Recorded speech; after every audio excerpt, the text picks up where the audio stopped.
Hello दोस्तों। आज की कहानी है छोटी का बड़प्पन। अरे ये देखो, हमारे साथ तो बड़ा धोखा हुआ है।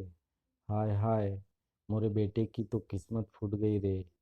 ये किसको गले बांध दिया मेरे बेटे के। अरे बताओगी भी किशोर की माँ, या ऐसे ही चिल्लाती रहोगी? क्या हुआ? क्या हुआ?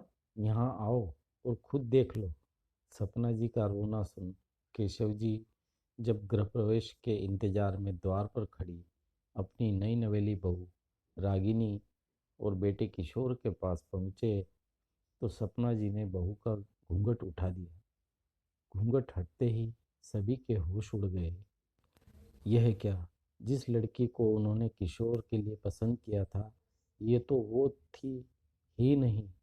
गुस्से से भरे केशव जी ने तुरंत बहू के मायके फ़ोन लगा दिया।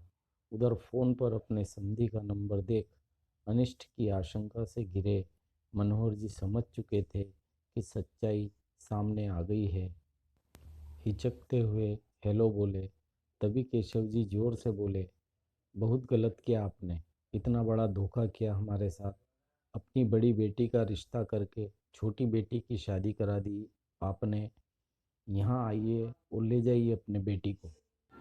मनोहर जी तो खड़े के खड़े रह गए। पास ही खड़ी उनकी पत्नी रत्ना जी का भी इन्हीं बातों के डर की वजह से गला सूखा जा रहा था। फिर भी मनोहर जी को धीरज बंधाते हुए बोली, चलिए छोटी बेटी के ससुराल चलते हैं। नाक तो कटवा ही चुकी है हमारी लाडली बड़ी बेटी। अब जो भी होगा सो देखा जाएगा। दोनों घबराए से रागिनी के ससुराल पहुँचे। वहाँ सभी नाक बहुत सिकोड़े बैठे थे, सिवाय किशोर के, जिसके चेहरे पर कोई गुस्सा नजर नहीं आया। दोनों को देखते ही सपना जी का गुस्सा फूट पड़ा। बोली, वाह, दिखते तो बहुत सीधे हैं आप लोग, और अंदर से इतनी चालाकी भरी पड़ी है। अपनी गोरी चिट्टी लड़की दिखाकर इस काली कलूटी को गले बांध दिया मेरे बेटे के। हम इस धोखे की शादी को नहीं मानते। ले जाइए अपनी बेटी को, हम दूसरी शादी कर देंगे अपने बेटे की। सर झुकाए मनोहर जी और रत्ना जी सब कुछ सुन रहे थे। क्या बोलते? इन मौके पर उनकी ही सगी बेटी धोखा दे गई तो कैसे नजरें मिलाते। वहीं रागिनी की आंखों से अपने अपमान के चलते झरझर आंसू बह रहे थे। मनोहर जी रागिनी का हाथ पकड़ बोले, चल बेटी, वापस घर चल। तेरी भी जिंदगी बर्बाद कर दी मैंने, मुझे माफ़ कर दे। और फफक पड़े।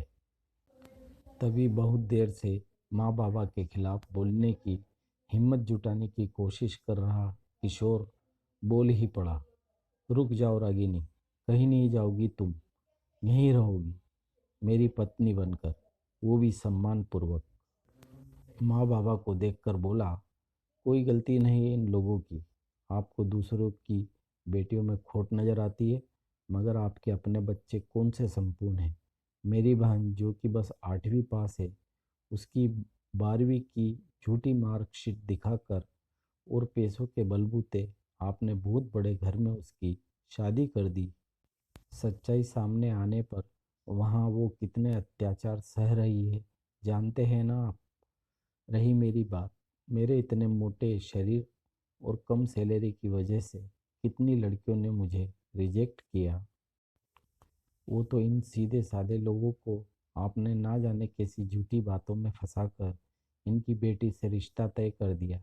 मैंने तब भी आपको रोका था झूठ की बुनियाद पर रिश्ता ना जोड़ने से, पर आप दोनों ने अपने मरने का डर दिखाकर मुझे चुप करा दिया। उल्टा इन लोगों के साथ धोखा करने की कोशिश तो आपने की है। मुझे तो शादी के 4 दिन पहले ही सच पता चल गया था कि रागिनी की बड़ी बहन वीना मुझे पसंद नहीं करती। इसलिए मुझे ही ऐसी लड़की के साथ रिश्ता नहीं रखना था जो ज़िंदगी भर मुझे प्यार और सम्मान न दे पाए। इसलिए मैंने इनके घर वालों से बात की, तो ना जाने क्यों रागिनी ने खुद आगे रहकर मुझसे शादी की इच्छा जताई।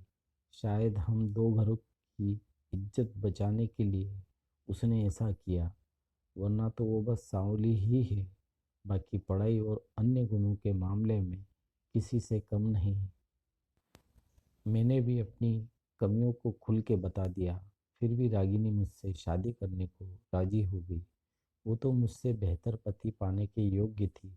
उसने कहा भी कि सच्चाई आप लोगों को बता दूं, पर मुझे पता था आप किसी कीमत पर रागिनी से मेरी शादी ना होने देंगे। केवल रंग रूप के चक्कर में मैं शादी से इनकार नहीं कर सकता था। अब की बार सपना जी और केशव जी का सर झुक चुका था। केशव जी ने हाथ जोड़कर कहा, तुमने तो हमारी लाज रखी है और हमने तुम्हारा ही अपमान किया। हमें माफ़ कर दो बहू। रागिनी बोली, मुझे तो सिर्फ आशीर्वाद और प्यार चाहिए, आप लोगों से देंगे ना। रागिनी की बातें सुन सपना जी ने उसे गले लगा लिया। इधर मनोहर जी और रत्ना जी की आंखों से खुशी के आंसू बह निकले।